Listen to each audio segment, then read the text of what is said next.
Alright everyone, got in a couple fan mail packages this week, and I decided to do another fan mail unboxing. So let's go ahead and get into it. The first package comes from Jacob down in Louisiana. Some of you probably know him as Jacob K here on YouTube. He helps me out with projects from time to time. And something else I wanted to mention is that earlier this year, Jacob sent me this Bachmann large-scale red open wagon. This was actually partial payment for a project I'm working on for him at the moment. And I am planning to do a review on this, but I'm waiting for a couple other large-scale things to get here before I get on to that. But anyways, let's go ahead and open up this package here and see what Jacob sent. Alright, let's open the package and see what we got here.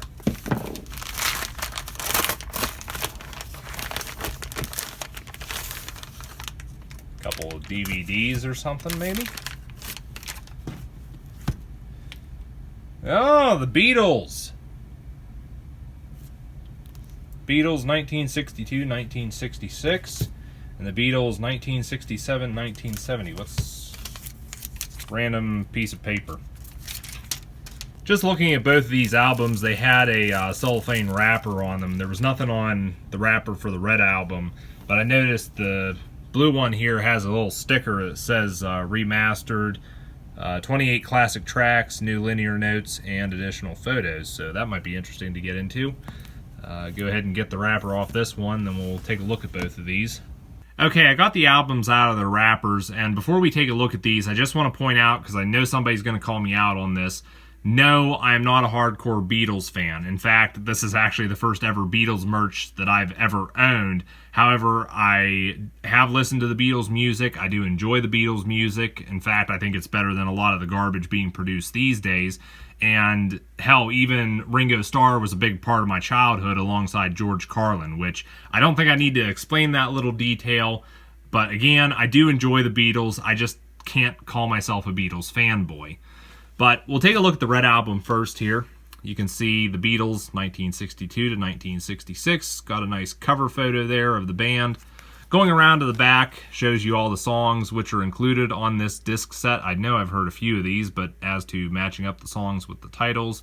Of course, I'm sure all of us at one point in time have heard Yellow Submarine. I believe that was the Beatles' biggest hit there. Other information here, you want to read any of that, you can pause the video. But opening up the packaging here, you can see you got cover photo again. That's a nice photo there as well. Got the two disc sets here. Not exactly sure what this is from. If anyone can enlighten me on the details, please do so. I'm just going to pull this book out of here, and I'm guessing this is just photos and such. Well, there's your tracks. Not sure how much I can show of this for copyright reasons, but I mean, that's pretty much it, I guess. Another cover photo right there as well. We'll take a look at the Blue album next, and you can see here the Beatles 1967 through 1970. Another good cover photo there, looks more recent, similar to the one that's on the 62 through 66 album. Same location, but at a different time, I guess. Going around to the back, you can see the songs which are included on this set. And again, I know I've heard some of these, but as to matching up titles with songs, just not a strong point for mine at the moment. And if you want to read any of that, again, pause the video. So, open up here, another cover photo of the band. This looks pretty much like what was in the red album. You got the two discs right here. I actually should pull one of these out just so you guys can see them. It's probably not too much to see, but there you have it. And I'm going to see here, maybe the book which comes in this is a little bit different, possibly. Tracks. Yeah, I'll show you a little bit of this, but again, I don't think I can show everything just because of copyright. So I can officially say that I now have some Beatles merchandise in my possession, and I can also say that I looked at something Beatles related on this channel. But, of course, big thank you to Jacob for these. And I'm thinking here later tonight I'll probably put one of these albums on while I'm working on stuff here in the workshop. And, of course, it'll be nice to have some good music to take along in the car as well. This next package comes from Daniel in the UK. Some of you probably know him as Dan DeSodor Man here on YouTube. And this package is part fan mail and part a little favor I had him do for me. Alright, let's open this up and see what we got here.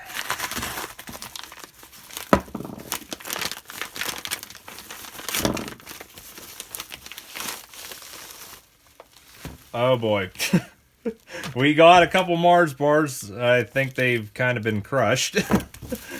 What do we got here? Let's see. Get this opened.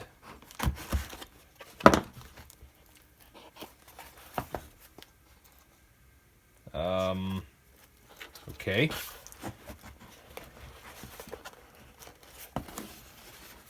Oh, opened it up for the wrong end.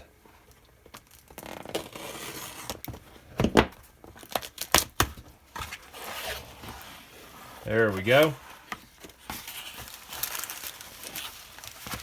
I'll just take these out a moment. Alright, so what do we have in this bubble wrap? Some of you may already be able to tell.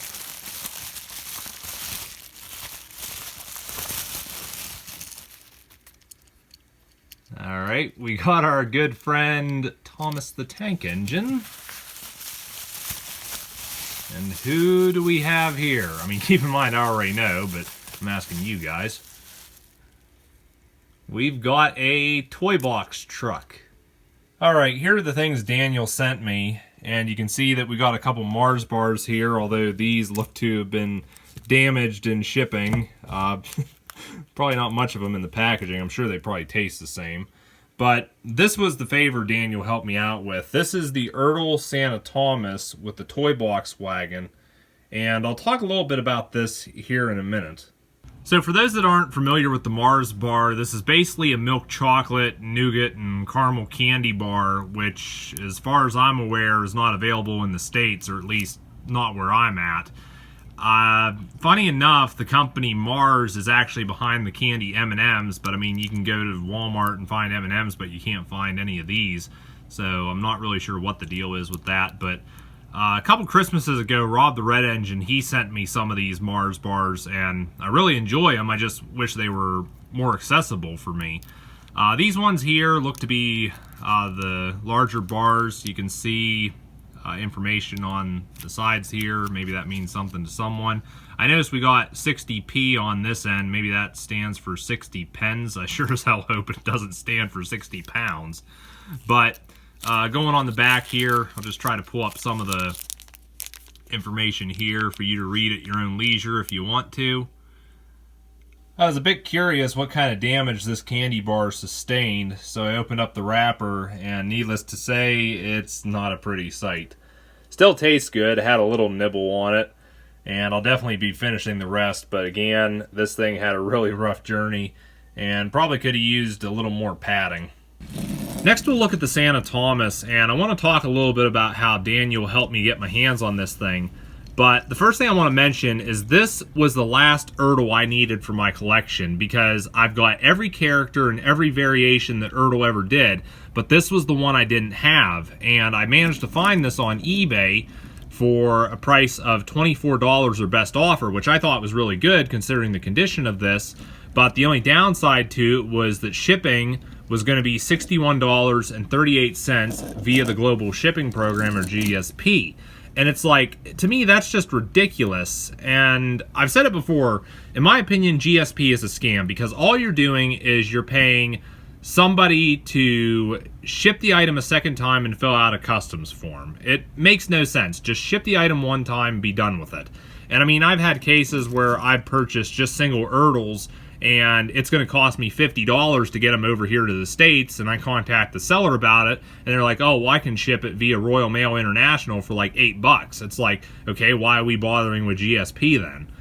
But anyways, because I wasn't going to pay that $61 shipping cost for the Global Shipping Program, I contacted Dan because he lives in the UK, and I asked him, like, hey, how far do you live from this seller? And he's like, oh, you know, it's not too far. And I asked him, like, well, is there any chance you can buy this for me? I'll pay you the money back and have it shipped to me, you know, get me a total cost, and I'll reimburse you. He's like, oh, yeah, I can go ahead and do that. And I guess he managed to snag this for even less than the $24 the person was selling it for. But it was really great that he was able to help me out and get my hands on this. And the best part is I didn't have to fork over $61 to GSP to do it. I mean, that's the thing. Personally, if I'm going to pay, you know, a ridiculous shipping cost, I'd rather just pay that extra money to a friend, you know, and have them, you know, try to snag something for me like this. But I'm really happy to have this because, again, it was the last ERTL I needed for my collection. I will give you all a closer look at these, and in the case of Thomas, you can see it's just your stock standard ERTL Thomas with the addition of a Santa hat. But overall condition of this really isn't that bad. It's very clean. There's only a couple paint chips on it. Nothing's broken off, nothing's missing. Just a really nice piece. And I guess the condition of this, as my friend Jacob would say, it's clean enough you could eat your lunch off of it, which I doubt I'll be doing that. But yeah, dated 2001 on the bottom. That'd be correct because that's when this was released. And if I bring up the toy box wagon here, you can probably already notice this is actually scruffy. Just it has toy box on the side and the present load. And there was actually another one of these that was red, and it had Santa's toys on the side, and it was packaged under Chad Valley. And I do have that one, but it's currently packed away with all my other ERTLs because I'm attending a show this upcoming weekend, and really didn't want to unpack everything just to get to that to do a comparison. But you look on the bottom here, Scruffy is also dated 2001. Although I noticed this rear axle, it was either not installed correctly or it popped out of place, so I'm going to have to pull this keeper plate off and put that back where it's supposed to be. But again, you know, really nice looking piece, and I'm just really happy to finally have this Santa Thomas in my collection, and I finally have everything too.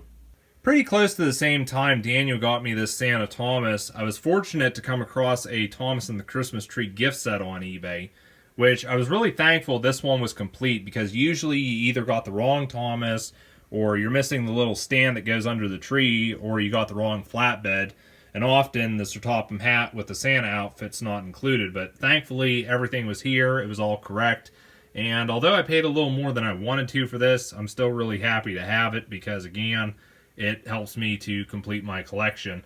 And I did think about doing a video on this, but being that we are in March at the time, and Christmas is quite a ways away, didn't see where it was worth doing, so just decided to throw it in this unboxing video. And there's another look at all the fan mail that came in today.